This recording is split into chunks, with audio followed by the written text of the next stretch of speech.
ഒരു ജാതകത്തിൽ ഏറ്റവും പ്രധാനപ്പെട്ട ഘടകങ്ങളിലൊന്ന് ലഗ്നമാണ്. പ്രത്യേകിച്ചും ലഗ്നാധിപതി. ആ ലഗ്നാധിപതി ഏതൊക്കെ ഭാവങ്ങളിൽ നിൽക്കുന്നു എന്നുള്ളതും ഇമ്പോർട്ടൻ്റ് ആണ്. ഇതിൽ നമ്മൾ പറയുന്നത് ലഗ്നാധിപതി 3-ൽ നിന്നാലുള്ള ഫലങ്ങളാണ്. അത് പറയുന്നതിന് മുമ്പ് നമ്മൾ ലഗ്നത്തിൻ്റെ കാരകത്വങ്ങൾ കൊടുത്തിട്ടുണ്ട്, 3-ാം ഭാവത്തിൻ്റെ കാരകത്വങ്ങൾ കൊടുത്തിട്ടുണ്ട്, ഗ്രഹങ്ങളുടെ കാരകത്വങ്ങൾ കൊടുത്തിട്ടുണ്ട്. ഇതെല്ലാം പരിശോധിക്കണം. ഇതിൻ്റെ വീഡിയോകൾ കിട്ടാൻ നമ്മുടെ ജ്യോതിഷപാഠം പ്ലേലിസ്റ്റ് ഉണ്ട്, അതിൽ നോക്കിയാൽ മതിയേ. കാരകത്വങ്ങൾ ഒരുപാടുണ്ട് ലഗ്നത്തിന്. അപ്പോൾ എളുപ്പം നമുക്ക് നോക്കുകയാണെങ്കിൽ നമ്മൾ തന്നെയാണ് ഈ ലഗ്നം എന്ന് പറയുന്നത്. നമ്മുടെ ഒരു ശരീരഘടന, സ്വഭാവം, നമ്മുടെ രീതികളൊക്കെ ഇല്ലേ, അതൊക്കെയാണ്. അതുപോലെ 3-ാം ഭാവം എന്ന് പറയുന്നത് നമ്മുടെ അയൽക്കാർ, നമ്മുടെ സഹോദരങ്ങൾ, അങ്ങനെയൊക്കെയാണ്.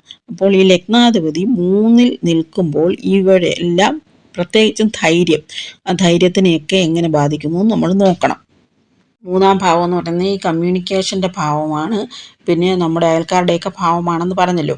അപ്പോൾ ആ ധൈര്യത്തിൻ്റെ കൂടെ ഭാവമാണ്. അപ്പോൾ ഇവർ ഭയങ്കര സ്വതന്ത്ര ചിന്താഗതിക്കാരായിരിക്കും. ഇങ്ങനെയുള്ള ജാതകർ ഭയങ്കര സ്വതന്ത്ര ചിന്താഗതിക്കാരായിരിക്കും. അതുപോലെ ഇവർ ഒത്തിരി യാത്രയൊക്കെ ഇഷ്ടപ്പെടുന്നവരായിരിക്കും. ഇങ്ങനെ അലഞ്ഞു തിരിഞ്ഞ് നടക്കാനും ആയിരിക്കും കൂടുതൽ പേർക്കും ഇഷ്ടം. എല്ലാവർക്കും ഒന്നല്ലേ പറയുന്നത്, അതും ചിന്തിക്കണം. അപ്പോൾ അതുപോലെ ആണെങ്കിൽ ഇവർക്ക് മാനസികമായിട്ടൊക്കെ ഒരു സ്ഥിരതയില്ലായ്മ നമുക്കെന്ന് പറഞ്ഞാൽ അസുഖമല്ല, ഒരു ചഞ്ചല മനോഭാവം നമുക്ക് കാണാൻ സാധിക്കും. പിന്നെ എന്തിനെ കുറിച്ചും അറിയാനുള്ള ആകാംക്ഷ അത് വളരെയധികം കൂടുതലായിരിക്കും. ഇത് കമ്മ്യൂണിക്കേഷൻ്റെ കൂടെ ഭാവമായതുകൊണ്ട് തന്നെ ഒരു നല്ല നല്ല സംഗീതജ്ഞരാകാനുള്ള സാധ്യതയുണ്ട്. അതുപോലെ നല്ല നല്ല സംവിധായകരാകാനുള്ള സാധ്യതയുണ്ട്. നല്ല കായിക താരങ്ങളാകാനുള്ള സാധ്യതയുണ്ട്. എല്ലാം ഓർഗനൈസ് ചെയ്യുന്നവരില്ലേ, അതാവാനുള്ള സാധ്യതയുണ്ട്. പിന്നെ നല്ല ഡാൻസർമാരാവാനുള്ള സാധ്യതയുണ്ട്. നല്ല കുക്കാവാനുള്ള സാധ്യതയുണ്ട്. അതായത് പല രംഗങ്ങളിൽ വിജയിക്കാനുള്ള സാധ്യതയുള്ളൊരു പൊസിഷനാണിത്. ഈ കൈ കൊണ്ട് ചെയ്യുന്ന എല്ലാ പ്രവൃത്തികളിലും, കൈയുടെ ഭാവം കൂടല്ലേ, അതുകൊണ്ട് കൈ കൊണ്ട് ചെയ്യുന്ന എല്ലാ പ്രവൃത്തിയിലും വിജയിക്കാനുള്ള സാധ്യതയുണ്ട്. പ്രത്യേകിച്ചും കരകൗശലം, പിന്നെ ആർക്കിടെക്ചർ, അങ്ങനെയൊക്കെയല്ലേ. പിന്നെ ഈ മരം കൊത്തുപണി, അങ്ങനെ ഈ കളിമണ്ണ് കൊണ്ടുള്ള അങ്ങനെയൊക്കെയല്ലേ, അതിലെല്ലാം ഇവർക്ക് നല്ല ടാലൻറ്റ് കാണും. ഒരു ജാതകത്തിൽ ഇങ്ങനെ തന്നെ ഈ ഡ്രോയിങ്, പിന്നെ സിംഗിങ്, അങ്ങനെയൊക്കെയുള്ളതിൽ ടാലൻറ്റ് വരുന്ന ഒരുപാട് ഘടകങ്ങൾ കാണും. അതിലൊന്ന് മാത്രമാണ് ഇതോർത്തോണം. ഇതില്ലെന്നും പറഞ്ഞ് നമുക്ക് ആ കഴിവില്ലെന്നങ്ങ് ചിന്തിക്കരുത്. അതുപോലെയാണെങ്കിൽ ഇവർക്ക് ഭയങ്കര പ്രകൃതിയൊക്കെ ഭയങ്കര ഇഷ്ടമായിരിക്കും. നല്ല നല്ല ബ്യൂട്ടിഫുൾ സ്ഥലങ്ങളൊക്കെ ഇല്ലേ, അതൊക്കെ ഇഷ്ടമായിരിക്കും. അവിടെ പോകാനും വളരെ ഇഷ്ടമായിരിക്കും. പിന്നെ ഇവരുടെ ജീവിതത്തിൽ ഇവരുടെ ഇളയ സഹോദരങ്ങൾ നല്ല ഒരു പങ്ക് വഹിക്കുന്നവരായിരിക്കും. ജീവിതത്തിൻ്റെ ഈ ഇങ്ങനെ മാറ്റങ്ങളിലൊക്കെ ഇളയ സഹോദരങ്ങൾക്ക് നല്ല പങ്കുണ്ട്. ഇളയ സഹോദരങ്ങളുണ്ടെങ്കിൽ, ഇപ്പോൾ കേതുവൊക്കെ നിൽക്കുന്നെങ്കിൽ ഇളയ സഹോദരങ്ങൾ ഉണ്ടാകാനുള്ള ചാൻസ് വളരെയധികം കുറവാണ്. അത് നമ്മൾ ചിന്തിക്കണം. ഒരു ഭാവാധിപൻ മറ്റു ഭാവങ്ങളിൽ നിൽക്കുന്നത് നോക്കുമ്പോൾ നമ്മൾ രാഹുവിനെയും കേതുവിനെയും മിക്കവാറും നോക്കാറില്ല. അങ്ങനെയല്ല പറഞ്ഞ്, ഈ 3-ാം ലഗ്നാധിപനൊപ്പം 3-ാം ഭാവത്തിൽ കേതുവും കൂടി ഉണ്ടെങ്കിൽ അതിനൊക്കെയുള്ള ചാൻസ് കുറവാണെന്നാണ് പറഞ്ഞത്. നമ്മൾ പറയുന്നത് ലഗ്നാധിപൻ 3-ൽ നിന്നാലുള്ള ഫലങ്ങളാണ്. അതുപോലെ ഇവർക്ക് എഴുത്തിലൊക്കെ വളരെയധികം ടാലൻ്റ് ആയിരിക്കും. പിന്നെ ഇങ്ങനെ പ്രസംഗിക്കാനൊക്കെ വളരെയധികം കഴിവ് കാണും. അത് ഈ ഗ്രഹത്തിനനുസരിച്ച് വ്യത്യാസം വരും. ഈ ഗ്രഹനില നോക്കുകയാണെങ്കിൽ ലഗ്നാധിപതി ചിങ്ങൻ ലഗ്നമാണ്. ലഗ്നാധിപതി തുലാത്തിലാണ്, അവിടെ നീചനായിട്ട് നിൽക്കുകയാണ്. അപ്പോൾ ഈ ഫലങ്ങളൊന്നും നമുക്ക് കിട്ടുകയില്ല. കാരണം നീചനായിപ്പോയി, ലഗ്നാധിപതി നീചനായിപ്പോയി. അപ്പോൾ ആരോഗ്യ പ്രശ്നങ്ങളൊക്കെ വരും. ഇങ്ങനെ നമ്മൾക്ക് ഈ കമ്മ്യൂണിക്കേഷനിലൊക്കെ നമുക്ക് പ്രശ്നങ്ങൾ വരും. അങ്ങനെയാണ് നമ്മൾ നോക്കേണ്ടത്. ഏത് ഗ്രഹമാണെന്ന് കൂടി നോക്കണം. അതേസമയം ഈ കാണിച്ചിരിക്കുന്ന ചാർട്ടിൽ ലഗ്നം മേടലഗ്നമാണ്. ലഗ്നാധിപതി മിഥുനത്തിലാണ് നിൽക്കുന്നത്. ലഗ്നാധിപതി കുജനാണ്. ഇങ്ങനെയൊക്കെ നോക്കിയിട്ട് വേണം നമ്മൾ തീരുമാനിക്കാൻ. അപ്പോൾ ആദ്യത്തെ പറഞ്ഞത് നീചത്തിൽ പോവുകയാണെങ്കിൽ ഇത് അത്ര വലിയ കുഴപ്പം പിടിച്ച പൊസിഷനാണ് നമുക്ക് പറയാൻ പറ്റത്തില്ല. അപ്പോൾ ഇതിൽ കൂടുതൽ ഗുണങ്ങൾ കിട്ടുകയും മറ്റേതിൽ ഗുണങ്ങൾ വളരെയധികം കുറഞ്ഞിരിക്കുകയും ചെയ്യും. അപ്പോൾ നമ്മൾ പ്രത്യേകം ഇത് ശ്രദ്ധിക്കണം. നീചനായി പോയിട്ടുണ്ടോ, അല്ലെങ്കിൽ ഗ്രഹയുദ്ധത്തിലാണോ, അല്ലെങ്കിൽ മൗഢ്യത്തിലാണോ, ഇതെല്ലാം നമ്മൾ ചിന്തിച്ചേച്ച് വേണം ഫലം പറയാൻ. അതിൻ്റെ കൂട്ടത്തിൽ തന്നെ നമ്മൾ എപ്പോഴും പറയുന്ന നമുക്കൊരു കാര്യം പറയുകയാണെങ്കിൽ ഇതൊരു ശാസ്ത്രമാണ്. നമ്മളൊരു സയൻസ് ഒരു വിഷയം പഠിക്കുന്നില്ലേ, അതുപോലെ തന്നെയുള്ളൂ ഇത്. അങ്ങനെ കാണാവൂ. എന്നിട്ട് അല്ലാതെ പിന്നെ ഏതാണ്ട് ദിവ്യത്വവും അങ്ങനെയൊന്നും വേണ്ട ഈ ശാസ്ത്രം പഠിക്കുന്നത്. ഇത് നമ്മൾ മനസ്സിലാക്കി വെച്ചിരിക്കണം. ഇത് മനസ്സിലാക്കാനുള്ള കഴിവ് വേണം. അല്ലാതെ ജ്യോതിഷന്മാർ ഭയങ്കര ദിവ്യന്മാരാണ്, അവർ ഞങ്ങൾക്കെല്ലാം നേടിത്തരണം, അങ്ങനെയൊന്നും വിചാരിക്കരുത്. ഇതിൻ്റെ ഇടയ്ക്ക് കുറേ വർഷങ്ങൾക്ക് മുമ്പ് ഒരു ന്യൂസ് വന്നാലും ജ്യോതിഷിയുടെ മക്കൾ എവിടാണ്ട് പോയെന്നോ മക്കൾ എന്തൊക്കെയോ ചെയ്തെന്ന് പറഞ്ഞാൽ അവർ ഈ ജ്യോതിഷികളും മനുഷ്യരാണ്. അവരുടെ മക്കൾ ചിലപ്പോൾ അവർ പറഞ്ഞാൽ കേട്ടില്ലെന്നിരിക്കും, അല്ലെങ്കിൽ അവരുടെ ജീവിത പങ്കാളി അവർ പറഞ്ഞാൽ കേട്ടില്ലെന്നിരിക്കും. അപ്പോൾ ജ്യോതിഷിക്കൊന്നും ചെയ്യാൻ പറ്റത്തില്ല. എല്ലാ മനുഷ്യരുടെയും പോലെ മനുഷ്യരാണ്. ഇതൊരു ശാസ്ത്രമാണ്. ശാസ്ത്രത്തെ ശാസ്ത്രമായിട്ട് കാണണം. ജ്യോതിഷന്മാരൊന്നും ദിവ്യന്മാരല്ല, അതും മനസ്സിലാക്കണം. പക്ഷേ നല്ലതുപോലെ പഠിച്ചവർക്ക് പ്രപഞ്ചത്തെയൊക്കെ ഒരുമാതിരി നിയന്ത്രിക്കാൻ പറ്റും. പ്രപഞ്ചത്തെ നമുക്ക് നിയന്ത്രിക്കാം, പക്ഷേ നീചന്മാരായ മനുഷ്യരെ, ഒരു തരത്തിലും മനസ്സിലാകാത്ത മനുഷ്യരെ നമുക്ക് മാറ്റാനേ പറ്റുകയില്ല. ചിലരുടെ ജന്മം അങ്ങനെയാണ്, നമുക്ക് മാറ്റാൻ പറ്റുകയില്ലത്. മനസ്സിലാക്കാനുള്ള കഴിവ് ദൈവം അവർക്ക് കൊടുത്തിട്ടില്ല. ഭഗവാൻ പോലും ഇവരെടുക്കെ തോറ്റുപോകും. അപ്പം നമ്മൾ ഇങ്ങനെ നോക്കി നിൽക്കാനേ പറ്റത്തുള്ളൂ. അവരെ പറഞ്ഞ് മനസ്സിലാക്കാൻ നമുക്ക് പറ്റത്തേ ഉള്ളൂ. അങ്ങനെ നീച ജന്മങ്ങളുണ്ട്, നമുക്കൊന്നും ചെയ്യാൻ പറ്റത്തില്ല അവരെ. അതുപോലെ ഈ ലഗ്നാധിപൻ 3-ാം ഭാവത്തിൽ പോയാൽ, 3-ാം ഭാവം അത്ര നല്ല ഭാവമല്ലല്ലോ. അപ്പോൾ ഈ ആരോഗ്യത്തെയൊക്കെ അത് ബാധിക്കാം. പിന്നെ നമ്മൾക്ക് എപ്പോഴും സന്തോഷമില്ലാതെ ഒരു നിരാശ ഭാവത്തിലിരിക്കാം. അതുപോലെ മറ്റുള്ളവരെ ഇങ്ങനെ ഹട്ട് ചെയ്യുന്ന, ഇങ്ങനെ ഇടിക്കുന്നതൊക്കെ പിള്ളേരില്ലേ ക്ലാസ്സിലൊക്കെ, അത് ഈ കുജനൊക്കെ നിന്നാൽ കൂടുതൽ പ്രശ്നമാണ്. അവർ ഈ അങ്ങനെയൊക്കെ അവരുടെ പ്രവൃത്തികളൊക്കെ അങ്ങനെ ദുഷ്പ്രവൃത്തികളാവാനുള്ള ചാൻസസ് ഉണ്ട്. അതുപോലെ ഈ മാഫിയ അങ്ങനെയൊക്കെ ചെന്ന് ബന്ധപ്പെടാനുള്ള സാധ്യതയുണ്ട്.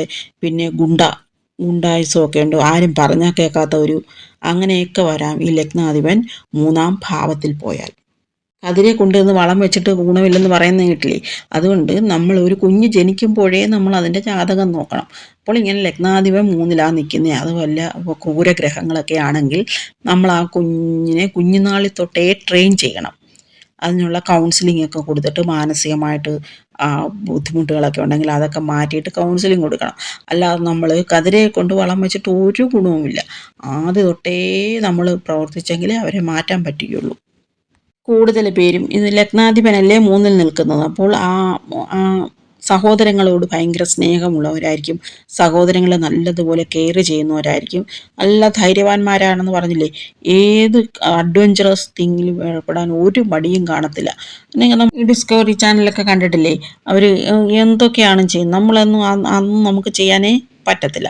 അതുപോലെ തന്നെയാണെങ്കിൽ കലാപരമായിട്ട് കഴിവുണ്ടാവുമെന്ന് പറഞ്ഞില്ലയോ, അതുപോലെ കായികപരമായിട്ട് കഴിവുണ്ടാകാനുള്ള സാധ്യതയുണ്ട്. പിന്നെ പ്രത്യേകിച്ച് കൈകൊണ്ട് ചെയ്യുന്ന വർക്കുകളിലെല്ലാം എക്സലൻ്റ് ആവാനുള്ള സാധ്യതയുണ്ട്. ഇവർക്കൊരു പ്രത്യേക തരത്തിലുള്ള ഹോബീസ് ആയിരിക്കും കാണുക. നമ്മൾ സാധാരണക്കാരുടെ ഹോബികളില്ലേ, അതുപോലുള്ള ഹോബികളായിരിക്കത്തില്ല, വേറെ തരത്തിലുള്ള ഹോബികളായിരിക്കും ഇവർ കാണുന്നത്. പിന്നെ ചെറിയ ചെറിയ യാത്രകൾ ഇവർ വളരെയധികം ഇഷ്ടപ്പെടുമെന്ന് പറഞ്ഞില്ലേ. എപ്പോഴും അങ്ങ് ഒരു അടങ്ങിയിരിക്കാത്ത ഒരു സ്വഭാവം കാണത്തില്ല. ചില കുഞ്ഞുങ്ങൾ ക്ലാസ്സിൽ പോലും അവർക്ക് ഇച്ചിരി നേരം അടങ്ങിയിരിക്കാൻ പറ്റത്തില്ല, റെസ്റ്റ്ലെസ് അങ്ങനെയുള്ളവരായിരിക്കും. പിന്നെ ഇവർ എപ്പോഴും ഇങ്ങനെ ഭയങ്കര കുരുത്തക്കേടൊക്കെ കാണിച്ചു നടക്കുന്ന കുഞ്ഞുങ്ങൾ വലുതായാൽ പോലും ഇവരിങ്ങനെ എന്തെങ്കിലുമൊക്കെ ചെയ്തുകൊണ്ടിരിക്കും. ഇവർക്ക് അടങ്ങിയിരിക്കാൻ പറ്റുകയില്ല, അല്ലെങ്കിൽ സംസാരിക്കാതിരിക്കാൻ പറ്റുകയില്ല, എപ്പോഴും സംസാരിച്ചുകൊണ്ടിരിക്കുക, അങ്ങനെയൊക്കെ കാണത്തില്ലേ. അതൊക്കെ ഈ ലഗ്നാധിപൻ 3-ാം ഭാവത്തിൽ പോയാൽ ഉള്ള ചില പ്രശ്നങ്ങളാണ്. ഇപ്പോൾ ഞാൻ പറഞ്ഞു, വേറൊരു ചാർട്ട് കാണിച്ചിരിക്കുന്നതിനകത്ത് ലഗ്നാധിപതി നീചത്തിൽ പോയാൽ ഒരു യാതൊരു ഭയം കൊണ്ട് ചിലപ്പോൾ കട്ടിലിനടിയിൽ കയറിയിരിക്കുന്നവരായി പോകും. അങ്ങനെ നേരെ ഓപ്പോസിറ്റും വരും. അതുപോലെ ഈ കാളസർപ്പയോഗമൊക്കെ ഉള്ളത് സൂക്ഷിച്ചോണം. നമ്മൾ ചാർട്ട് എടുക്കുമ്പോഴേ ആദ്യം നോക്കേണ്ടത് കാളസർപ്പയോഗം ഉണ്ടോ എന്ന് നോക്കണം. അങ്ങനെയാണെങ്കിൽ നമ്മൾ പറയുന്ന ഒന്നും ശരിയാവത്തില്ല. ഇപ്പോൾ നമ്മുടെ പ്രഡിക്ഷൻസ് ഞാൻ പറഞ്ഞില്ലേ, ഈ ആഴ്ച പ്രഡിക്ഷൻ ഇടാഞ്ഞ് അതുകൊണ്ടാണ്. എന്താണെന്ന് വെച്ചാൽ സമ്പൂർണ്ണ കാളാമൃത യോഗത്തിലാണ്. പിന്നെ ഇനി ചിത്തിര വരുമ്പം അന്നര തൊട്ട് ഇടാൻ നോക്കാം. അതായത് ചന്ദ്രൻ കന്നിരാശിയിൽ വരുമ്പോൾ കാളാമൃത യോഗത്തിന് വ്യത്യാസം വരും. പിന്നെ കുജൻ രാശി മാറുമ്പോഴും വ്യത്യാസം വരും. അതുപോലെ കാളാമൃത യോഗത്തിലാണ് ഇപ്പോൾ രോഗത്തെ സംരക്ഷിക്കുന്നതായിട്ട് തന്നെയാണ് നമുക്ക് തോന്നുന്നത്. എന്നാലും പ്രശ്നങ്ങൾ ഉണ്ടാകുന്നുണ്ട്. ഇതൊക്കെ രൂക്ഷമാകേണ്ടതാണ്. ഈ കണ്ണിൽ കൊള്ളേണ്ടത് പിരിയത്ത് തട്ടിപ്പോകുമെന്ന് പറഞ്ഞില്ലേ, അതുപോലുള്ള ഒരു സ്ഥിതിയായിട്ടാണ് തോന്നുന്നത്. ഇപ്പോൾ ഇത് തന്നെ എന്താണ് അവിടെ ഇവിടെ ഇടുന്നതെന്ന് വെച്ചാൽ ഇതെല്ലാം തീർന്നുണ്ടെങ്കിൽ കൊല്ലങ്ങളെടുക്കും. അപ്പോഴത്തേക്ക് അത്രയൊന്നും സമയമില്ലല്ലോ ആരുടെയെങ്കിലും. അപ്പോൾ ഇത് കാണുമ്പോൾ ഈ ഓരോ ഭാവാധിപതി ഓരോ ഭാവത്ത് നിന്നാൽ അത് ഇങ്ങനെ നെറ്റിലൊക്കെ സെർച്ച് ചെയ്തും പിന്നെ പുസ്തകങ്ങളൊക്കെ വായിച്ചും ഒക്കെ അങ്ങ് പഠിച്ചു കൊള്ളണം. അതുപോലെയാണെങ്കിൽ ഓരോ ഗ്രഹങ്ങൾ ഓരോരോ രാശികളിൽ നിന്നാലും ഓരോ രാശിയുടെ സ്വഭാവങ്ങളുണ്ട്. അതുമെല്ലാം ഇങ്ങനെ നമ്മൾ പഠിക്കണം. രാശിയുടെ സ്വഭാവം ഇതുവരെ ഇട്ടില്ല, അതിൻ്റെ ഒരെണ്ണം. അത് കഴിഞ്ഞ് പിന്നെ അതുമായിട്ട് ബന്ധപ്പെട്ടതെല്ലാം അങ്ങ് പഠിച്ചു കൊള്ളണം. ഇഷ്ടമുള്ളവർ പഠിക്കുക. നമ്മളിങ്ങനെയൊക്കെയാണ് പഠിക്കേണ്ടതെന്നേ പറയുന്നുള്ളൂ. അല്ലാതെ ഇതിപ്പോൾ ഇങ്ങനെ ഇട്ട് വരുമ്പോൾ ഒത്തിരിയും ദിവസം എടുക്കത്തില്ലേ. ഇടയ്ക്കിടയ്ക്കിടയ്ക്ക് ഇങ്ങനെ ഇച്ചിരി സമയം വേസ്റ്റാണെന്ന് തോന്നരുത്. അതൊരു വേസ്റ്റൊന്നും അല്ല, നമ്മൾ പറയുകയാണ്. ഇപ്പോൾ നമ്മുടെ കേരളത്തിലെ ഒരു പ്രധാന പ്രശ്നം എന്ന് പറഞ്ഞാൽ ഒന്നാമത് കവടിപ്പലക. ആ കവടിപ്പലക എടുത്തിട്ട് അതാണ് ജ്യോതിഷമെന്നും പറഞ്ഞ് നടക്കുക. പ്രശ്നശാസ്ത്രം, പ്രശ്നമാർഗം, ഇങ്ങനെ അതൊക്കെ മാത്രം ഇങ്ങനെ പഠിച്ചുകൊണ്ടിരിക്കുകയാണ്. രണ്ടാമത്തെ പ്രശ്നം എന്ന് പറയുന്നത് ശ്ലോകങ്ങൾ മാത്രം പഠിച്ചുകൊണ്ടിരിക്കുകയാണ്. നിങ്ങളൊരു ശ്ലോകം എടുത്തിട്ട് ആ ശ്ലോകം ഒന്ന് പഠിച്ചേച്ച് ഒരു ജാതകം എടുത്ത് വെച്ച് നോക്കുകയാണെങ്കിൽ അതിൽ കാണുന്ന ഒന്നും അതിനകത്ത് കാണത്തില്ല. ഈ നമുക്കത് ബേസിക്കാണ്, അത് തള്ളിപ്പറയല്ല ഒരിക്കലും. അത് മഹാന്മാർ എഴുതി വെച്ചത് തന്നെയാണ്. നമ്മുടെ വഴികാട്ടി മാത്രമാണ്, ബേസിക്ക് മാത്രമേ ഉള്ളൂ. ഇപ്പോൾ ശാസ്ത്രം ഒരുപാട് വളർന്ന് ഇനിയും വളർന്നുകൊണ്ടിരിക്കുകയാണ്. അപ്പോൾ അതിനനുസരിച്ച് നമ്മളും മാറണം. കൂടുതൽ കൂടുതൽ കൂടുതൽ വായിക്കണം. ഒരുപാട് പുസ്തകങ്ങളൊക്കെ ഉണ്ട്.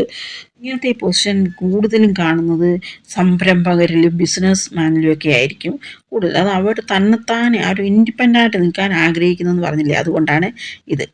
മറ്റൊരു കാര്യം, ഇവർക്ക് റിസ്ക് എടുക്കാൻ ഒരു മടിയും കാണത്തില്ല. അതുപോലെ ഭയങ്കര ഹാർഡ് വർക്ക് ചെയ്യുന്നവരായിരിക്കും ഇവർക്ക് ആ ലക്ഷ്യത്തിലെത്തണമെന്ന് പറഞ്ഞ് ഭയങ്കരമായിട്ട് ഹാർഡ് വർക്ക് ചെയ്യും. അതുപോലെ നല്ല ബലം, ശാരീരിക ബലവും കൂടുതൽ പേർക്കും കാണും. ഒരു ഭയവും കാണത്തില്ല. അതുകൊണ്ട് തന്നെ അവർ ബിസിനസ്സിലൊക്കെ ഇറങ്ങണമെങ്കിൽ നല്ല ധൈര്യം വേണ്ടേ. മിക്കവാറും ഉള്ളവർക്ക് അത് കാണത്തില്ല, ഇവർക്കത് കൂടുതലായിരിക്കും.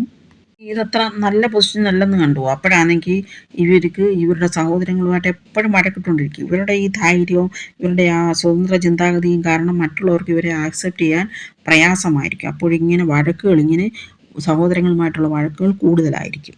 അതുകൊണ്ടാണ് ഞാൻ എപ്പോഴും പറയുന്നത്, ഇത് കേട്ടിട്ട് ഉടനെ അങ്ങ് ജ്യോതിഷം തെറ്റാണെന്നും പറയരുത്. നമ്മൾ ഇതിനെ നോക്കുന്ന ഗ്രഹങ്ങൾ നോക്കണം. അതുപോലെ ഈ ഗ്രഹങ്ങളുടെ ആ ബലം നോക്കണം. ഇവർ നല്ലതാണോ ഇത്, ഈ പൊസിഷനിൽ ആ ഗ്രഹത്തിന്, അതോ പന്നലാണോ, ഇങ്ങനെ എല്ലാം ശത്രു ക്ഷേത്രത്തിലാണോ, ഇതെല്ലാം നോക്കിയിട്ട് വേണം നമ്മൾ ഫലം പറയാം. ഓരോ ലഗ്നത്തിനും ഈ ഫലം വ്യത്യാസമായിരിക്കും. അതും കൂടി നമ്മൾ ചിന്തിക്കണം. എന്നും പറഞ്ഞത് പഠിക്കാതിരിക്കാനും പറ്റുകയില്ല, പഠിച്ചേ പറ്റത്തുള്ളൂ. അതുപോലെ ഈ മൂന്നാം ഭാവം എന്ന് പറയുന്നത് 10ാം ഭാവത്തിൻ്റെ 6ാം ഭാവമാണ്. അപ്പോൾ ഭാവാത്ഭാവം എന്ന് പറയുന്നത് അത് പിന്നെ നമ്മൾ പഠിക്കും.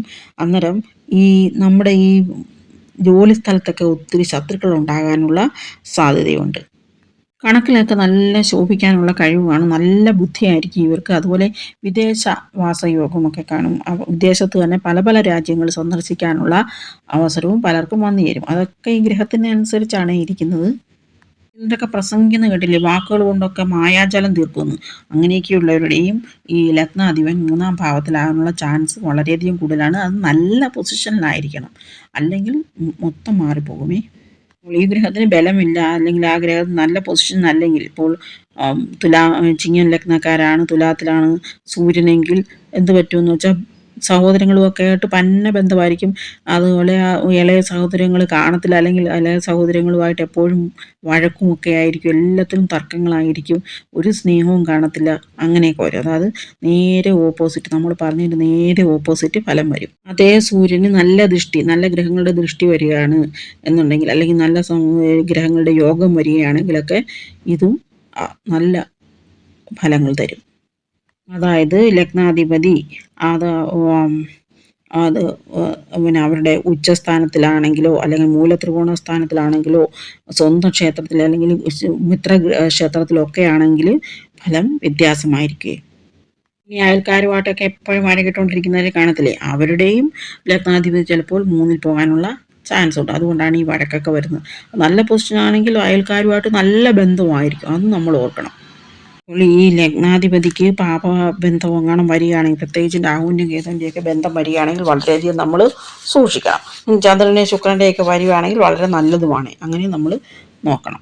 ഗുരുദൃഷ്ടി ഉണ്ടെങ്കിൽ പല ദോഷങ്ങളും മാറിപ്പോകും, നമ്മളെപ്പോഴും ഓർക്കണം. ഗുരുദൃഷ്ടി ഉണ്ടോന്നാണ് നമ്മൾ ആദ്യം നോക്കേണ്ടത്. അപ്പോൾ ആ ഗുരു നല്ല ക്ഷേത്രത്തിലാണോ നിൽക്കുന്നത് നോക്കിയേച്ച് വേണം ഈ ഗുരുദൃഷ്ടി നല്ലതാണോ എന്ന് നമ്മൾ തീരുമാനിക്കാൻ. ഇപ്പോൾ ഒരു ഫംഗ്ഷനിലൊക്കെ വളരെ നല്ല മധുരതരമായിട്ട് പ്രസംഗിക്കുന്നവരായിരിക്കും. ആ ഫംഗ്ഷനിൽ ഏറ്റവും പ്രശ്നങ്ങൾ ഉണ്ടാക്കിയിട്ട് എല്ലാവരെയും കൺഫ്യൂഷനിലാക്കുന്നതും ഇവർ തന്നെ ആയിരിക്കും. അത് ഈ ഗ്രഹത്തിൻ്റെ ഡിഗ്നിറ്റി അനുസരിച്ചാണ് വ്യത്യാസം വരുന്നത്. അതൊന്ന് ശ്രദ്ധിച്ചോണം. ഡിഗ്നിറ്റിയാണ് നമ്മൾ നോക്കേണ്ടത്. എങ്ങനെയാണ് അതിൻ്റെ പൊസിഷൻ നല്ലോണം മനസ്സിലാക്കിയിട്ട് ഏത് ക്ഷേത്രത്തിലാണെന്ന്, അതിന് ബലമുണ്ടോ, ആ ബലം കുറവ് എങ്ങനെയാണ്, വീക്ക്നെസ്, ഇതെല്ലാം നോക്കിയിട്ട് വേണം നമ്മൾ പറയാൻ. ഒരുപാട് സ്ട്രഗിൾ ചെയ്തിട്ടാണ് ഇവർ ജീവിതത്തിൽ മുന്നോട്ട് വരാനുള്ള സാധ്യത കൂടുതൽ. കാരണം ഇവർക്ക് ഒരുപാട് മറ്റുള്ളവരിൽ നിന്ന് അവഗണനയും അപമാനവും ഭയങ്കരമായിട്ട് തോൽവികളും എല്ലാം സംഭവിച്ചിട്ടായിരിക്കും ചിലപ്പോൾ ഇവർ മുൻപന്തിൽ വരുന്നത്. കണ്ടിട്ടില്ലേ അങ്ങനെയുള്ളവരെ? അവർക്ക് മിക്കവാറും ഈ ലഗ്നാധിപൻ 3-ലാവാനുള്ള സാധ്യതയുണ്ട്. അതിൽ ഇവർ ഒരുപാട് കാര്യങ്ങൾ ഇവർക്ക് കഴിവ് കാണും. പല മേഖലകളിലും ഇവർക്ക് കഴിവുകൾ കാണും. അത് നമ്മൾ നോക്കണം.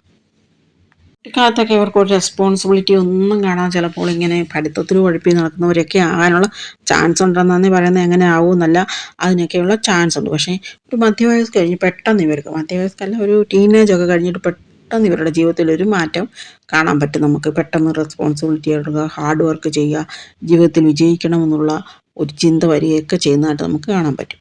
കാഴ്ചയിലൊക്കെ നല്ലതായിരിക്കും. പക്ഷേ ഇവരുടെ വസ്ത്രധാരണ രീതിയും ഇവരുടെ പെരുമാറ്റങ്ങളും അവരുടെ ആ പ്രസരിപ്പും ഒക്കെ നമ്മൾ വേറൊരു രീതിയായിരിക്കും. നമുക്ക് സാധാരണ നമ്മൾ കാണുന്ന രീതി ആയിരിക്കില്ല. സോഫ്റ്റ്വെയർ എഞ്ചിനീയർമാർ, ഫോട്ടോഗ്രാഫർമാർ, ഡാൻസേഴ്സ്, പിന്നെ കോറിയോഗ്രാഫേഴ്സൊക്കെ ഇല്ലയോ, സ്റ്റണ്ട് മാസ്റ്റേഴ്സ്, പിന്നെ ഡെന്റിസ്റ്റ്, ഇങ്ങനെയൊക്കെ ആവാനുള്ള ചാൻസസ്. പ്രേമബന്ധത്തിലൊക്കെ ഏർപ്പെടുകയാണെങ്കിൽ വളരെ സൂക്ഷിക്കണം. ചതിക്കപ്പെടാനുള്ള ചാൻസ് ഉണ്ട്. കാരണം മറ്റുള്ളവർക്ക് ഇവരെ ആക്സെപ്റ്റ് ചെയ്യാൻ ഭയങ്കര പ്രയാസമായിരിക്കും. ആ ഇവരുടെ ആ പിടിച്ച മുയലിന് 3 കൊമ്പെന്ന് പറഞ്ഞ് എനിക്കങ്ങ് നിൽക്കും. വിട്ടുകൊടുക്കാൻ ഒട്ടും തയ്യാറാകത്തില്ല. അതുപോലെ കമ്മ്യൂണിക്കേഷൻ ആയാലും അതുപോലെ ആയിരിക്കും. ചിലപ്പോൾ ഹാർഷ് ആവാനുള്ള സാധ്യതയുണ്ട്. അങ്ങനെയൊക്കെ ആകുമ്പോൾ ഇത് ബന്ധങ്ങളെ ബാധിക്കും. കല്യാണ ജീവിതമായാലും അല്ലെങ്കിൽ ലവ് ലൈഫ് ആയാലും എല്ലാം അതിനെ ബാധിക്കാനുള്ള സാധ്യതയുണ്ട്. വീണ്ടും പറയുന്നു, പല ഘടകങ്ങൾ ഇരിക്കുന്നതുകൊണ്ടാണ് ഈ സാധ്യത എന്ന് പറയുന്നത്. ഇത് വളരെയധികം എഫക്റ്റീവായിട്ടുള്ള ഒരു ശാസ്ത്രം തന്നെയാണെന്ന് ഓർത്ത് വെച്ചുകൊണ്ട് വേണം നമ്മൾ പഠിക്കാൻ. ചിന്താശക്തിയില്ലാത്തവർക്ക് അത് മനസ്സിലാക്കാനും ഭയങ്കര പ്രയാസമായിരിക്കും. ഒന്നും ചിന്തിക്കാതെ ഇവർ അങ്ങ് പ്രേമബന്ധത്തിലൊക്കെ അങ്ങ് ചാടിയിട്ട് പരാജയം സംഭവിക്കാനുള്ള സാധ്യതകളുണ്ട്. നല്ല മനസ്സിലാക്കുന്ന ജീവിത പങ്കാളി കിട്ടാനുള്ള ഭാഗ്യവും ഉണ്ട്. പക്ഷേ അവരുടെ ആരോഗ്യവും ചിലപ്പോൾ അത്ര നല്ലതായിരിക്കത്തില്ല. ഒരുപാട് മേഖലകളിൽ കഴിവുള്ളത് കൊണ്ട് തന്നെ ഏത് തിരഞ്ഞെടുക്കണമെന്നൊരു കൺഫ്യൂഷനും വരാം. പ്രത്യേകിച്ച് 30 വയസ്സൊക്കെ കഴിയുമ്പോഴാണ് ഇവർക്ക് ജീവിതത്തിലൊരു ലക്ഷ്യബോധമൊക്കെ വരാനുള്ള ചാൻസ്. എന്ന് പറഞ്ഞാൽ ലക്ഷ്യത്തിലോട്ട് കുറച്ചെങ്കിലും അടുക്കാൻ പറ്റുന്നതെന്ന് പറയാറുണ്ട്. അങ്ങനെ അല്ലാതെയുണ്ട്. അതുകൊണ്ട് നമ്മൾ അതൊക്കെ നല്ലതുപോലെ ഗ്രഹസ്ഥിതി അനുസരിച്ച് നോക്കിയിട്ട് വേണം തീരുമാനം എടുക്കാൻ. കാണുന്നുണ്ടെങ്കിൽ നിങ്ങൾ വിജയിക്കാൻ പോകുന്നില്ല ഇങ്ങനെയൊന്നും പറയരുത്. നിങ്ങൾക്ക് അല്ലെങ്കിൽ 30 വയസ്സ് കഴിഞ്ഞേ വിജയമുള്ളൂ, 30 വയസ്സ് കഴിഞ്ഞാൽ കല്യാണം കഴിക്കാവൂ, അങ്ങനെയൊന്നും പറയരുത്. അതൊക്കെ ഹസ്തരേഖയും കൂടെ നോക്കിയിട്ടാണ് നമ്മൾ തീരുമാനിക്കുക. എപ്പോഴും ഈ ഗ്രഹങ്ങളിൽ കൺഫ്യൂഷൻ വരുമ്പോൾ നമ്മൾ ഹസ്തരേഖ നോക്കുകയാണെങ്കിൽ നമുക്കത് ക്ലിയറായിട്ട് മനസ്സിലാവും. അപ്പം ഗ്രഹനിലയും ഹസ്തരേഖയും ഒന്നിച്ച് വെച്ചുകൊണ്ട് തന്നെ വേണം നമ്മൾ ഈ ജ്യോതിഷത്തെ എല്ലാം ചെയ്യാൻ. ഓം നമഃ ശിവായ.